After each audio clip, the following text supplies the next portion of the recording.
I'd like to share with you an interesting idea that commentaries explain in this week's Parsha.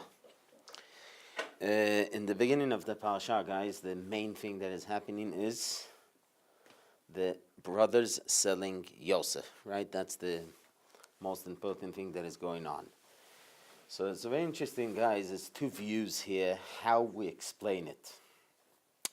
We have a general idea that we believe in free will, right?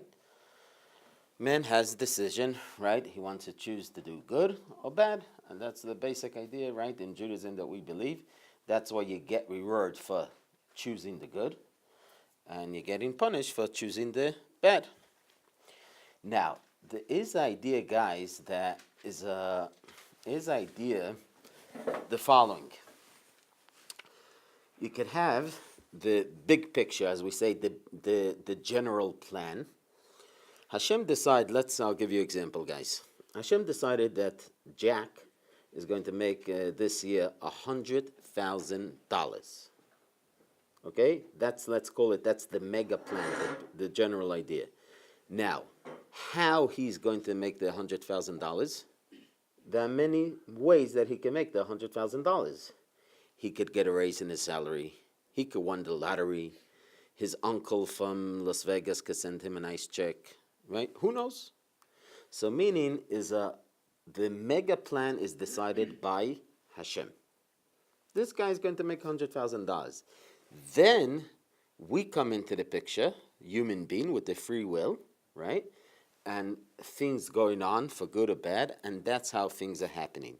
So if Hashem decided that, right, the main thing, right, let's say that Jack was going to make $100,000, we leave in space to us. We come into we are the players now, and one way or the other, he'll get $100,000. If his uncle is a billionaire, right, he could decide one day, you know what, Jack is in Israel sitting and studying Torah, I want to give him $100,000, and he could write him a nice check and give him $100,000. So how did he get the $100,000? With the free will of his uncle deciding to give him $100,000. Is that correct? Yeah, you okay? Or if he's working and his boss decided, you know what, Jack is working so hard, I want to give him a raise, of whatever, $5,000, $6,000 a month, right? So that also will get to him to the $100,000. Okay, so you get the idea, guys? Meaning Hashem has a plan, the general plan. I want this to happen. But how it's going to happen, he's leaving up to us. Okay, you okay? So let's start. And this is related to our parasha, guys, because the big question is, guys, is it the idea of the brothers selling Yosef with the system of free will, or maybe this is an exception that God, so to speak, broke the rules, exceptions, and says, no free will in this one because I need the Jewish people to get to Egypt. So let's see step by step, and I'll show you the two views, okay? So let's start in the very beginning. In the very beginning, guys, is a plan. The general plan is right over here, guys. Chapter 15, verse 7. In the Parshat Lech Lecha, yeah? Hashem is talking to Abraham, right? This is the covenant of God with Abraham. Vayomer elav Hashem, Hashem says to him, right? Ani Hashem, Am Hashem, asher hotzieticha, who took you out, me'ur kasdim, from the furnace, yeah? We know that Abraham was thrown in, right, by Nimrod. So I'm the God that saved you. Latet lecha, to give you et haaretz hazot, to give you this land, lirishta, to inherit it. So Vayomar Adonai, so Abraham is saying, Hashem, B'meida, how I'll know that, this is a closed deal, right, that you're giving us the land, right? So they cut over there some animals, right, and they do this covenant. This is called Brit Ben HaPetarim, the covenant between the parts, right? The custom was that when two parties want to make a covenant, agreement, they used to cut the animal to two and go in the middle. So that was a well-known thing back in the day. Okay, so they cut here the animals. We don't have to go into the details, right? And they're having this covenant. Jump with me, please, to verse 13. Okay, Vayomer le'Avraham. God is saying to Avram, Yadoa teda. What's Yadoa teda? You should know. Very good. The Torah is repeating it because when we're saying a strong point, we repeat it twice. Yadoa teda. You should know and you should know. Kiger yezarecha. Your descendants will be a stranger. Be'eretz, in a land, lo lahem. They will be living in a place as a status of strangers. They don't really belong to the place. Okay? Va'avadum, what will happen there? They'll put them in slavery as slaves. Va'avadum. Ve'inu, they're going to suffer. Otam, right? They'll put them, they'll be in a lot of pressure of suffering. Arba mot shana, how many years? 400 years. Okay? Verse 14, V'gam et hagoy, and also the nation, asher ya'avdu, also the nation that will put them to work, right? They'll pay the bill, they'll pay for putting them to work, dan anochi, and afterwards, only after they suffered and after they're in slavery, they'll go out from that land, whatever is going to be in that exile, with a lot of wealth, right, and money, whatever. Okay, so what is this, guys? What we just read? Hashem is telling Abraham, this is what's coming up. This is the plan for your descendants. I'm going to give them this land that you're here now. But before they conquered and settle in this land, they'll have to go through exile. They'll be in a place, right? They'll be in slavery, they're going to suffer, and only after then, right, they will come here. Right? In verse 16. V'dor revi, only the fourth generation, Yashuvu Hein, will come to here, because the Amorites still have rights to be here. Only when the Amorites don't have rights to be, then the fourth generation will come here to the land of Israel. Okay, so he's telling him, how things will happen, right? They'll get the land, but it will take time, and they'll have to go through certain things, but eventually your descendants will make it back to here, to Israel. Now, right, you see, this is a good example, guys.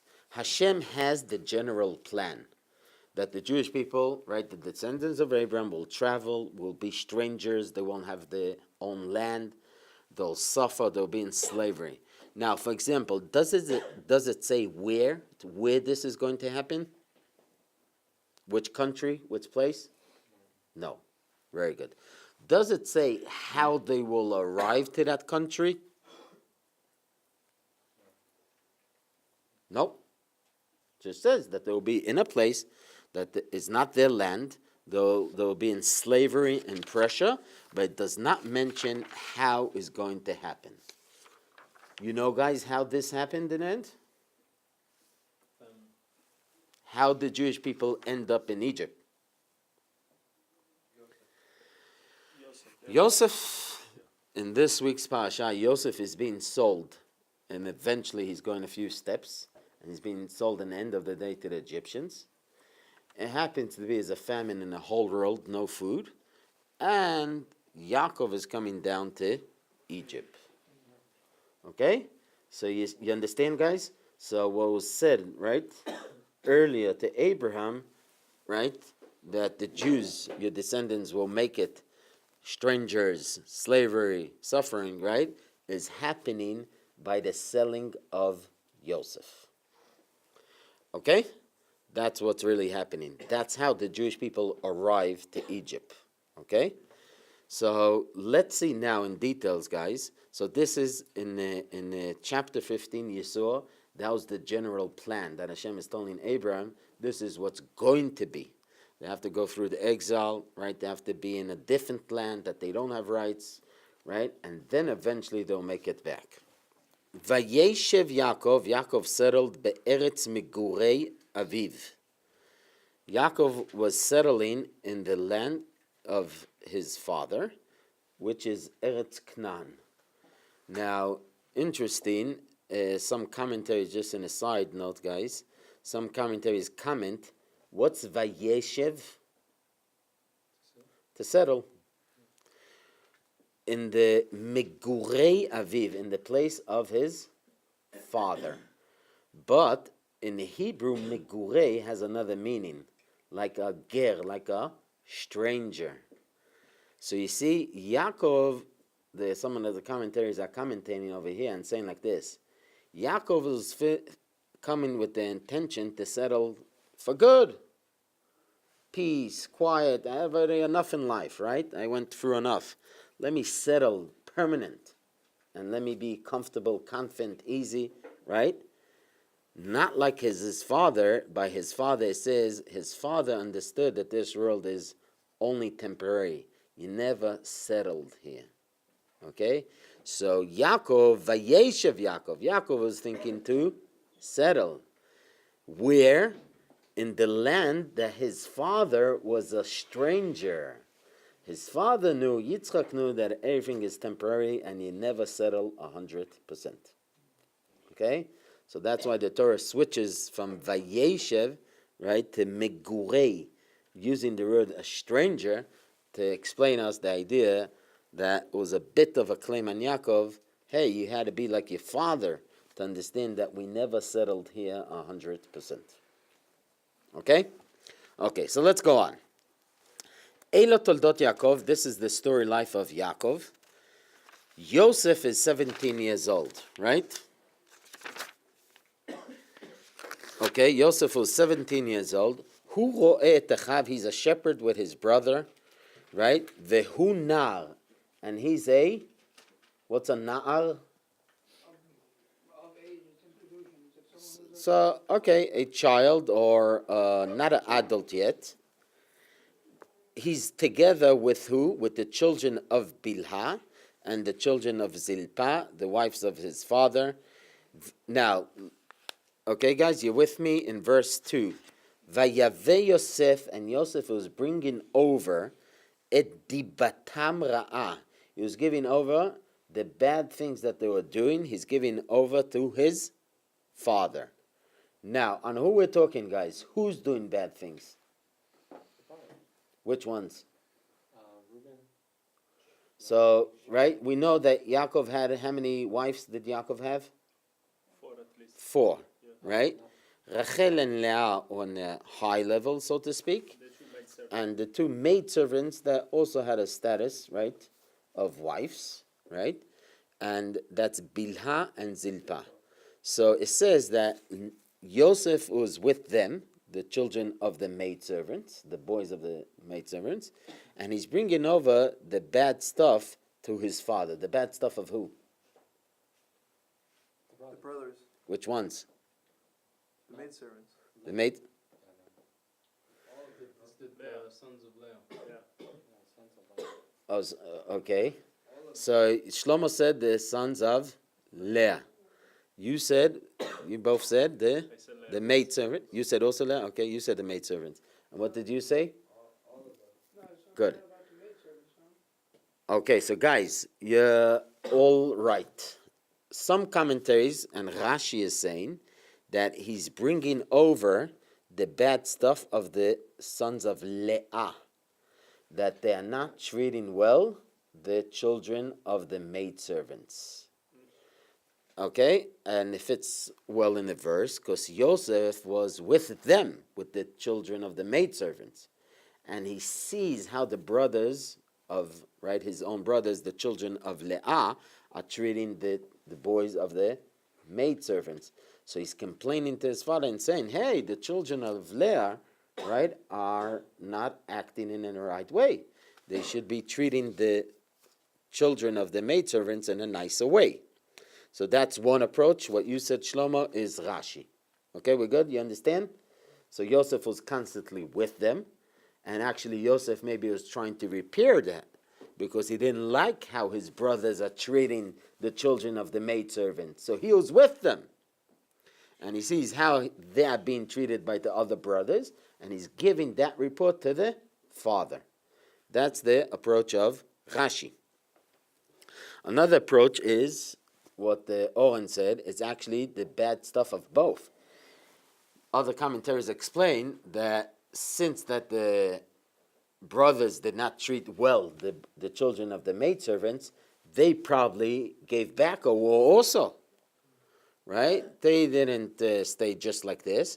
So they're doing bad things also for the children of Leah. So there's some intention going on there in both ways. The children of Leah are not treating well the children of the maidservants, but the children of the maidservants just didn't stay like this, and they were giving back a war and doing not nice things also. So both ways things are not great, and Yosef is giving that report to the father. Okay? So that's he's giving over the report, the bad things that they're doing, he's giving over to the father, right? It could be both. Verse 3, guys. Ve'Yisrael ahav. Right? Israel, right? Yaakov, right? Who does he love?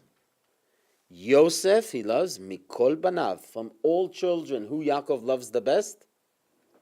Yosef. Why? Ki ben zkunim hu lo. Literally, the words mean a son that was born when he was old. Zaken. You familiar with the word zaken? A zaken is an old man. Ki ben zkunim hu lo. He was born that he was old. But over here is more than that, guys. The Targum says he was the wise son. Bar Hakim, he was the wise son. And Rashi here brings, and other brings, that Yaakov understood and saw that Yosef is unique and special from the other brothers.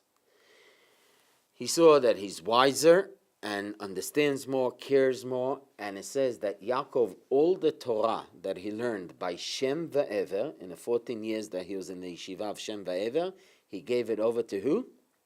To Yosef. Right?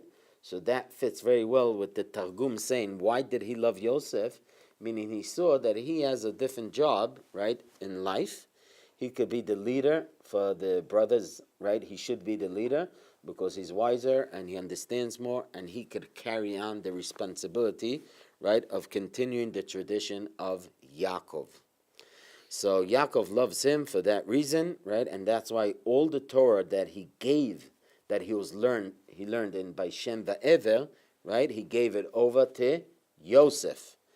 Another explanation, guys, we see that all things that happened to Yaakov happened to Yosef, right? Yaakov is running away because who wants to kill him? His own brother. Okay, he's messed up with his father-in-law, right?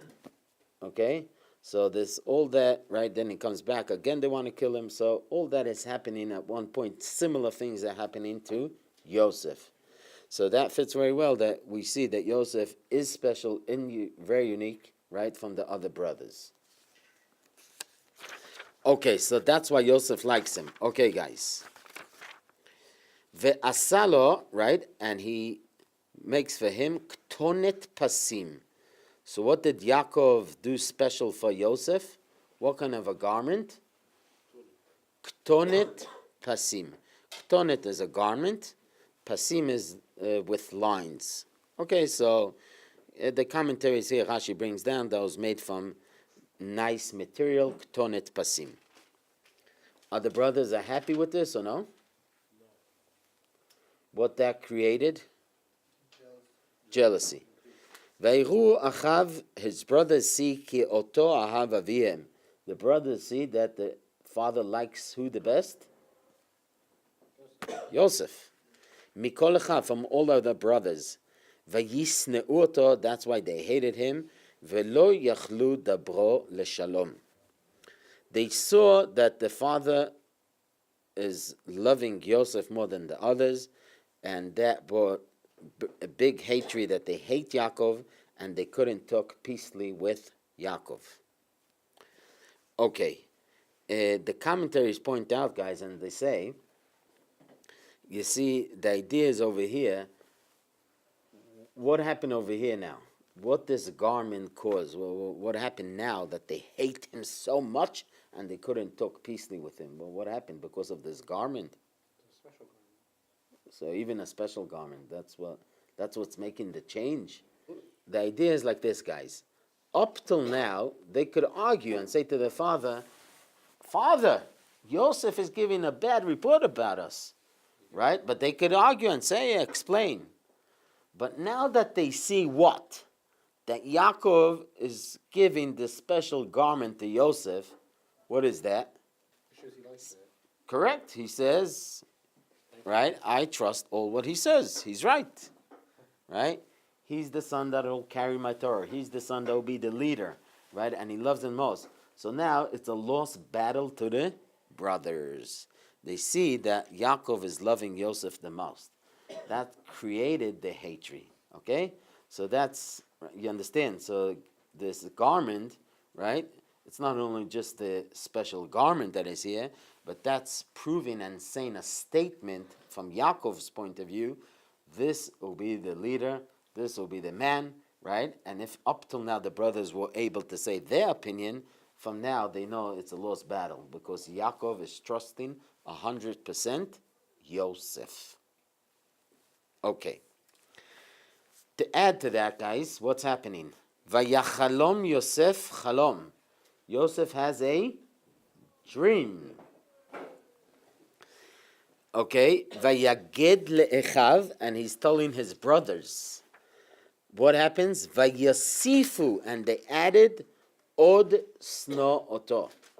So what that created? More hatred. Okay. So now, if you guys, in verse 5, it says that Yosef had a dream and he's telling over the brothers and they added to hate him more. Did we mention what was the dream in verse 5? Did we say what is the dream? Look carefully in verse 5. No. Yes, it does. Yeah, it does. What does it say? The sheaves. No, you went forward. Verse 5, Shlomo. Verse 5, slowly. I want to show you step by step. Verse 5. It doesn't say it, no. It does not say, right? Max, it just said he had a dream. He told it over. He says it over to the brothers, and added this to hate him, right? We don't know yet what is the dream that he had. Correct? Vayomer elehem. So right. So just look carefully in verse 5. He said he has a dream, but we don't know yet what's the dream. Verse 6. Vayomer elehem. He's saying to them, Shimuna hachalom hazeh asher chalamtin. Listen to my dream that I had, right? And he's going over and he's telling them the dream that he had, that they're in the field harvesting, right? And the other bundles are bowing to his bundle. So, right, we're not surprised that the brothers are not happy, right? What they say to him in verse 8, that the brothers told him, Hatim loch aleinu, you think that you'll be our king, you'll control us, right? And they added even more hatred. Okay, and then another dream that he has, right, with the sun, with the stars and the moon, right, and they're bowing to him. So, okay, so now, you might ask why Yosef is telling them the dreams, like Harry is asking. Maybe he wants to help them. So there are a few explanations that might be. One is that he's telling them, now, if you look carefully, guys, he's telling them the dream with details exactly. And the commentaries explain that when somebody has a clear dream, it means it's a message coming to him. Right? Dreams, everybody has dreams, but it's very vague and not clear. But when it's in detail, exactly, and you could tell the details exactly, that means that it's a message coming. So the commentaries, the Chaim is explaining, Yosef is trying to tell them, guys, this is from heaven. Hashem wants this to happen. And he's giving them twice this idea, this dream that he had, right, with exactly details, that they should understand that this is from heaven, that this is going to be, that he will be the leader, right, and they'll be respecting and honoring him. Okay, also, it could be at this point also, Yosef doesn't realize yet how much is the hatred that the brothers are hating him. Could be that they hated him so much, but he didn't realize yet. He was not necessarily realizing how much is the hatred. So he's coming to them to help them, that they should help him, to interpret, to understand the dreams. Okay? So those are the two approaches, right, to understand. Or that he's telling them it's a message from heaven, from Shemaim, you know.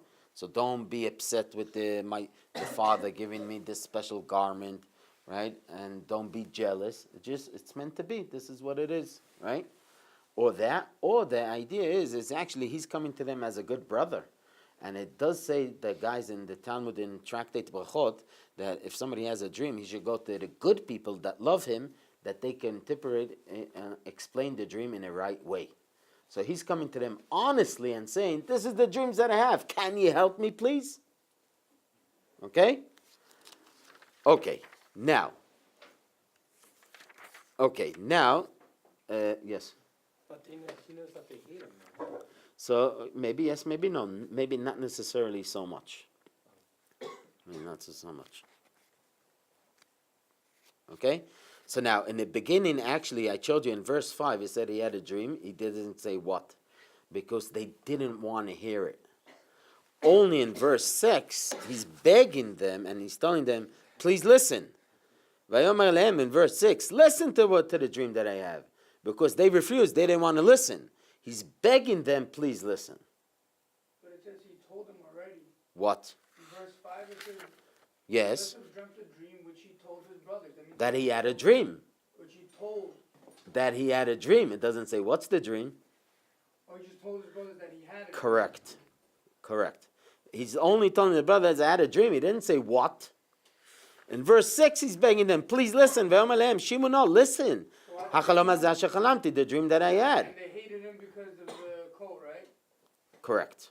And, This is after the story that they already hate him for the bad report that he's giving to the father and the special garment that his father did specially for him, right?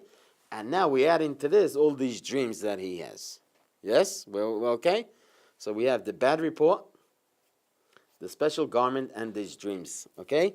So you see very clear, guys? You see what's happening? He's begging them, please listen to this dream. Because, or he's asking for help. Please help me out to understand the dream. Or he's reporting and telling them, guys, this is a message from heaven. Okay, now, the main thing that I wanted to share with you guys is what we started. And here we go, guys. The brothers were going to look after the goats, the sheep in Shechem. In verse 13, please, guys, just let's jump and we'll go to the main point.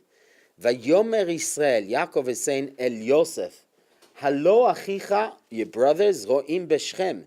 They went to look after, right, the sheep in the town of Shechem. Lecha, go, v'ashalchacha, and I'll send you elhem. Go, please, to see what's happening with them.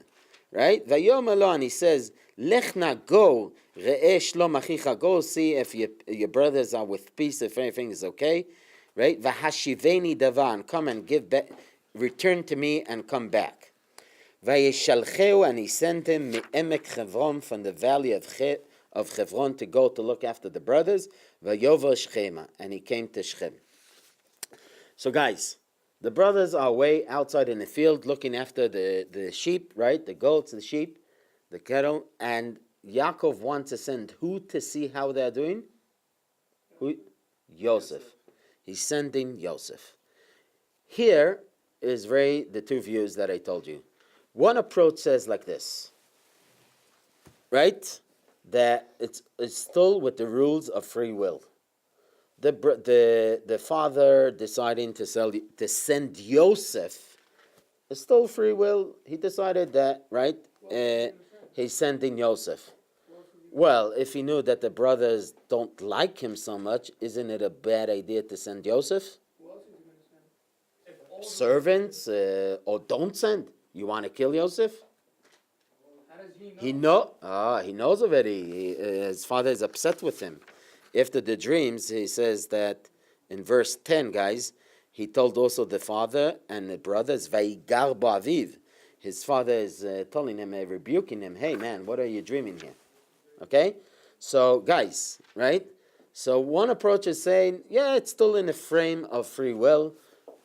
The father sending Yosef, knowing that still that the brothers hate him, the father sending Yosef is still free will, and it's still everything is working with the idea of free will. And it ended up that, long story short, guys, he comes to the brothers, they want to kill him, they're hesitating how, who, what, right? And okay, and they, in the end of the day, they sell him. So it's all in a frame of free will. The Malbim, what I want to just point out, guys, is the Malbim. The Malbim says like this, guys. The Malbim says, this is an exception, guys, very interesting. He's saying, first, just I want to mention something, guys. All what's happening, you have to understand that the brothers were not chas v'shalom, criminals that are looking to kill people. They had a bad conclusion, jumping conclusion, right? Thinking not good on Yosef.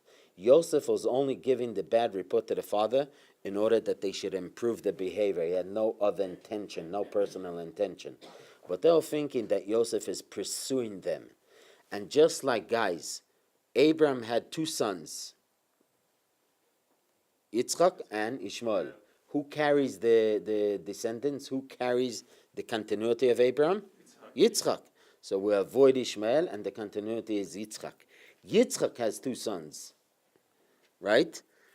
Yitzchak has two sons, Yaakov and Esav. Who's carrying the continuity? Yaakov. So the brothers realize, oh, not everybody makes it. There are some that are left out. They're seeing that Yaakov is honoring and respecting only Yosef. So they're thinking that this is something that is going to happen here, is a plan that is happening here to leave them outside, and the only continuity will be Yosef. Okay, that's just to explain the brothers. Now, the Malbim says like this, guys. It says that Yaakov sent him from the valley of Hebron, guys. Hebron is a mountain, it's not a valley. You're just there, guys. Hebron is a mountain, it's high, it's not a valley. There's valleys in mountains, like Okay, that's a technical answer. The Rashi brings down, oh yeah. You know why Yaakov is sending Yosef? Because this is a decree of God. This, in a normal way, guys, by nature, in a normal way, Yaakov should not send Yosef. He knows enough that the brothers hate him. He knows enough that Shechem is a dangerous place. If he's concerned, guys, for 11 brothers with the animals, he's concerned about them, so he's sending one son to check how they are doing. Right? If you're concerned for 11 brothers that are together, strong guys, so you're sending one man to look how they're doing? And that's what's happening, guys. He sent them from the valley of Hebron, means the valley, the deepness of Hebron. That's referring to the decree that God told Abraham, right, in the covenant of God of Abraham, your children will be strangers in the land that don't belong to them. They have to be in exile, and only after then they'll come back to Israel. So according to the Malbim, guys, this is all a decree from Hashem, meaning the brothers to come to such a conclusion, to hate so much the brother, and to come to the point of selling him, is all the decree of Hashem in order to make the brothers, the Jewish people, to get to Egypt. But really, one thing caused another one. The brothers are hating him, the miscommunication. They jumped to a conclusion that we got to get rid of him. All of that is happening, right, only for one thing, to fulfill what you saw in chapter 15, that the Jewish people have to make it in Egypt, right? So this was totally a decree of Hashem, nothing to do with the free will. It was not in a normal way that Yaakov should send Yosef to look after the brothers when he knows that they hate them so much and there's bad intention going on there. Shechem is a dangerous place, right? So all of that was only to fulfill the decree of Hashem that the Jewish people should make it to Egypt. So according to the Malbim, guys, this is an exception. So his approach that is still with the free will, that everything is happening according with the rules of free will, but the approach of the Malbim is very interesting, that this is the totally decree of Hashem that this must happen, and that's how it ended up, that Yaakov is sending him even though he shouldn't send him. The brothers meet him, and they get they come to the conclusion, hesitating, selling him or no, they come to the killing him or no, they decided to sell him, and that's how the Jewish people make it to Egypt.